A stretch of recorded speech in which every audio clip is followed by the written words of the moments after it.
What's up, you guys? It's your boy Miguel here to give you your daily dose of radiation. In today's video, we are covering the top hardest class in the X-ray tech program. So to give you context, I'm a night shift X-ray tech.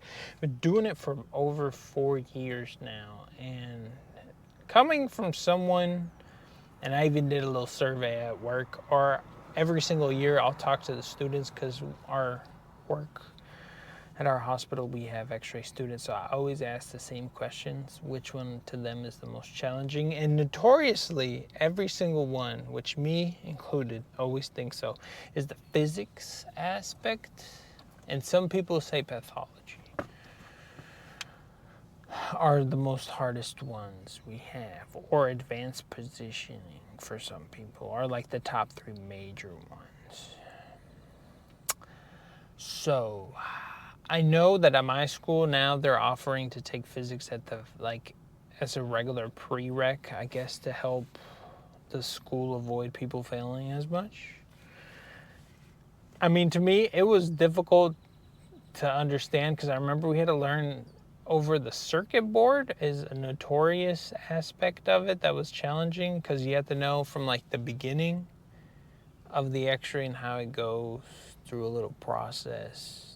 And then I remember in ours, there was literally an exam where it was like, list the steps of the circuit board.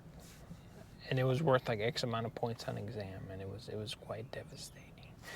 Or other ones, I think advanced pathology, you were following the X-ray beam, and you would have to say what, like how it would, you would have to, I think it was multiple choice, or you had to write it in, like as the beam went through the bone, what parts would get X-rayed first, or how, or if a certain bone was rotated a certain way, how would you compensate the tube, or how would you adjust the patient?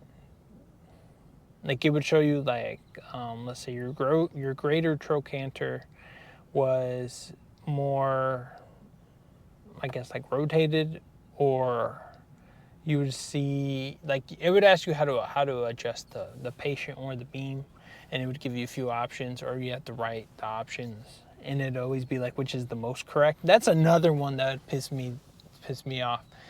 In certain exams, it'd be like, which one is the most correct? And then if you didn't know the answer, and you were just, one of those, I'm a guess on it, all of them seem very, very correct. But you had to pick the most correct. So that was another quite interesting aspect of it. Oh, and just throwing that out there as a freebie. If you're new to the X-ray program, or if you're heading into it, if there's ever, and it got my whole class, and I think several classes before, on our first day of school, there was a picture of a hand, which everyone knows, the infamous X-ray hand. And the teacher labeled it, put a right marker on it. And then they quizzed us on the hand. And everyone was confident, the phalanges, the metacarpal, the whatever.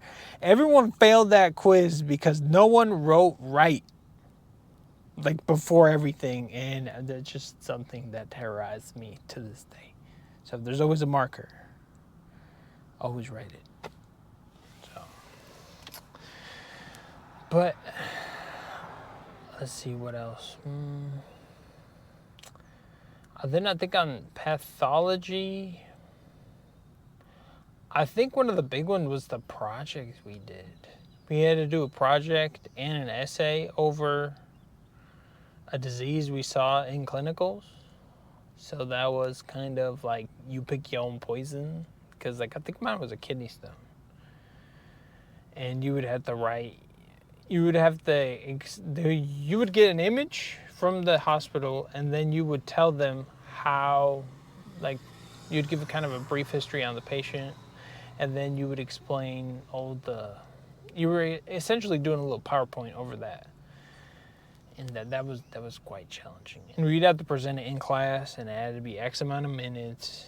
And the other one was an essay, certain amount of pages, and a bunch of other stuff, which at this point, looking back at it, it was kind of pointless, to be honest. But apparently that my college had set amount of requirements for each class to have these structured things that they have to do.